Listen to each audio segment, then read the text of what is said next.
ஷாம் தேசம், பலஸ்தீன் என்று வரக்கூடிய நேரத்தில் 3 முக்கியமான விஷயம் இருக்கிறது.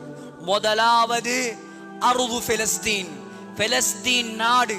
இரண்டாவது ஜெருசலம், ஜெருசலம் என்ற ஊர். மூன்றாவது மஸ்ஜிதுல் அக்ஸா, அக்ஸா என்ற பள்ளிவாசல். முதலாவது இந்த 3க்குமே சிறப்பு இருக்கிறது. மஸ்ஜிதுல் அக்ஸா என்பதாக அந்த பள்ளிவாசலுக்கு முதலில் பெயர் சூட்டியது யார் தெரியுமா? அல்லாஹ் சுப்ஹானஹு தஆலா. அதற்கு அக்ஸா என்று பெயர் வைத்தவன் அல்லாஹ். அக்ஸா என்பது என்ன? முதலாவது அக்ஸா என்பது என்ன? காத்தாங்குடியில் மஞ்சள் நிறத்தில் கட்டப்பட்டிருக்கிறதே பள்ளிவாசல், அது அக்ஸா பள்ளிவாசல் அல்ல. அது அக்ஸா பள்ளிவாசலில் ஒரு பகுதி.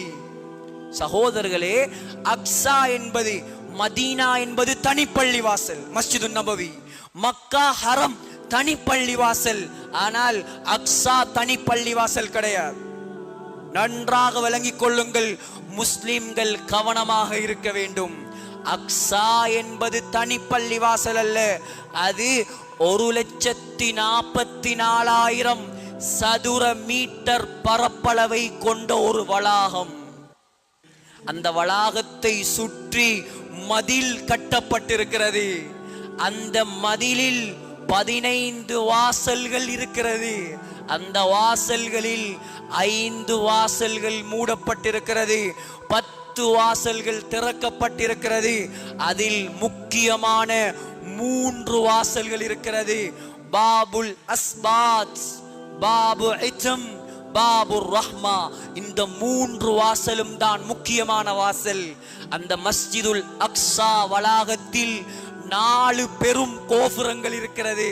சகோதரர்களே, அந்த மஸ்ஜிதுல் அக்ஸா வளாகத்துக்குள் 7 தொழும் பள்ளிவாசல்கள் இருக்கிறது. அல் முசல்லல் மர்வானி, முசல்லல் ஜனாயிஸ் இரண்டாவது, முசல்லல் புராக், புராக் என்ற ஒரு பள்ளிவாசல். அந்த பள்ளிவாசலில் தான் நாயகம் ஸல்லல்லாஹு அலைஹி வஸல்லம் மிஅராஜ் போகக்கூடிய நேரத்தில் தன்னுடைய புராக் என்ற வாகனத்தை கட்டி வைத்தார்கள். நாலாவது முசல்லா பாபிர் ரஹ்மா. ஐந்தாவது மஸ்ஜிதுல் அக்ஸா அல் கதீம், பழைய அக்ஸா. ஆறாவது dome of the rock, dome of the rock.